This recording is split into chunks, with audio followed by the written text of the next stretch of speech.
ഓസ്ട്രേലിയയെ സംബന്ധിച്ച് അഭിമാനത്തിന്റെ പോരാട്ടമായിരുന്നു ആ പരമ്പരയിലെ മൂന്നാമത്തെ ടെസ്റ്റ് മത്സരം. തങ്ങളുടെ മണ്ണിൽ വന്ന് ഏത് കൊലകൊമ്പനാണെങ്കിലും അവനെ ജയിച്ചു കയറാൻ അനുവദിക്കാതെ അവരെ തകർത്തെറിയുന്ന ഓസ്ട്രേലിയ അമ്പെ തകർന്നു പോയൊരു പരമ്പരയായിരുന്നു സൗത്ത് ആഫ്രിക്കയുടെ 2008-2009 കാലത്തെ ഓസ്ട്രേലിയൻ പര്യടനം. ഗ്രെയിം സ്മിത്തിന്റെ നേതൃത്വത്തിൽ ഒരു പറ്റം മികച്ച താരങ്ങളടങ്ങിയ ടീമുമായിട്ടാണ് ഓസ്ട്രേലിയൻ മണ്ണിൽ സൗത്ത് ആഫ്രിക്ക കളിക്കാനെത്തുന്നത്.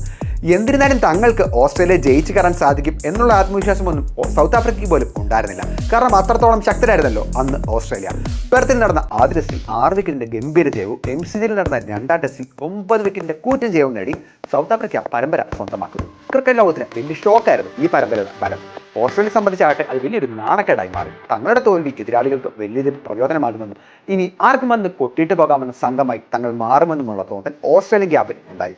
അതിനാൽ പരമ്പരയിലെ സമ്പൂർണ്ണ തോൽവി ഒഴിവാക്കാൻ 3ാം ടെസ്റ്റിൽ എങ്ങനെയെങ്കിലും ജയിച്ചു കയറാൻ അവർ ആഗ്രഹിച്ചു. സിഡ്നി ക്രിക്കറ്റ് ഗ്രൗണ്ടിൽ നടന്ന പോരിൽ ടോസ് നേടിയ ഓസ്ട്രേലിയൻ നായകൻ ബാറ്റിംഗ് തിരഞ്ഞെടുക്കുന്നു. മൈക്കിൾ ക്ലാർക്കിന്റെ സെഞ്ചുറി ബലത്തിൽ ഓസ്ട്രേലിയ ആദ്യ ഇന്നിംഗ്സിൽ 445 റൺസാണ് എടുക്കുന്നത്. മറുപടിയിൽ പീറ്റർ സിഡലിന്റെ തകർപ്പൻ ബോളിങ്ങിന് മുമ്പിൽ ഉത്തരമില്ലാതെ പോയ സൗത്ത് ആഫ്രിക്ക 327 റൺസിന് പുറത്താകുന്നു.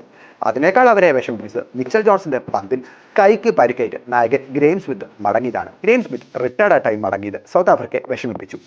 ജയിക്കാനുറച്ച 2ാം ഇന്നിംഗ്സിൽ വേഗത്തിൽ ബാറ്റ് ചെയ്ത ഓസ്ട്രേലിയ 4-ന് 257 എന്ന നിലയിൽ ഡിക്ലെയർ ചെയ്യുന്നു. ഇതോടെ സൗത്ത് ആഫ്രിക്കയുടെ വിജയലക്ഷ്യം 327 റൺസ്. സമനിലെങ്കിലും മോഹിച്ച് ബാറ്റ് ചെയ്യാൻ ഇറങ്ങിയ സൗത്ത് ആഫ്രിക്കയാകട്ടെ കാര്യമായ ഒന്നും തന്നെ ചെയ്യാനായില്ല. പീറ്റർ സിഡിൽ തന്നെയായിരുന്നു അവരുടെ അന്തകൻ.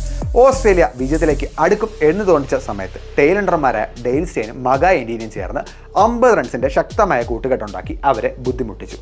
ഡെയിൽ സ്റ്റെയിൻ പുറത്തായതോടെ ജയം ആഘോഷിക്കാൻ തുടങ്ങിയ ഓസ്ട്രേലിയൻ താരങ്ങൾ കേട്ടത് വലിയ കരഘോഷത്തിന്റെ ശബ്ദമാണ്. എന്താണ് സംഭവിച്ചതെന്ന് നോക്കുമ്പോൾ ആദ്യ ഇന്നിംഗ്സിൽ പരിക്ക് പറ്റി റിട്ടയർഡ് ആയിട്ടായി മടങ്ങിയ സൗത്ത് ആഫ്രിക്കൻ നായകൻ ഗ്രെയിം സ്മിത്ത് അവസാന വിക്കറ്റായി ബാറ്റിങ്ങിന് ഇറങ്ങുന്നു. ഇത്ര വലിയ പരിക്ക് പറ്റിയിട്ടും ടീമിന് സമനിലെങ്കിലും സമ്മാനിക്കാൻ ബാറ്റിങ്ങിന് ഇറങ്ങാൻ കാണിച്ച ആ തൻ്റെടത്തിലായിരുന്നു ഉയർന്ന കയ്യടികൾ എല്ലാം. 10 ഓവറുകൾ മാത്രമായിരുന്നു ആ സമയത്ത് ശേഷിച്ചത്. ഇടത് കൈ ഒടിഞ്ഞിട്ടും ടീമിനെ രക്ഷിക്കാൻ സ്മിത്ത് ആദ്യോളം ശ്രമിച്ചു. ഓസ്ട്രേലിയൻ ബൗളർമാരെ ഒരു പരിധിവരെ അദ്ദേഹത്തിന് ബുദ്ധിമുട്ടിക്കാനും സാധിച്ചു. അവസാനം അവരെ നിരാശരാക്കിക്കൊണ്ട് 11 പന്തുകൾ മാത്രം ശേഷിക്കെ മിച്ചൽ ജോൺസന്റെ പന്തിൽ അദ്ദേഹം പുറത്താകുന്നു.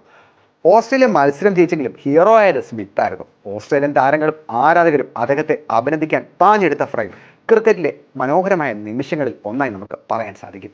ടെസ്റ്റ് മത്സരം തോറ്റെങ്കിലും അദ്ദേഹത്തിന്റെ ധൈര്യത്തിന് മാത്രമല്ല ദക്ഷിണാഫ്രിക്കൻ ടെസ്റ്റ് ടീമിനെ ഓസ്ട്രേലിയ ആദ്യ ടെസ്റ്റ് വിജയത്തിലേക്ക് നയിച്ചതിനും സ്മിത്ത് എന്നെന്നും പ്രശംസിക്കപ്പെട്ടു.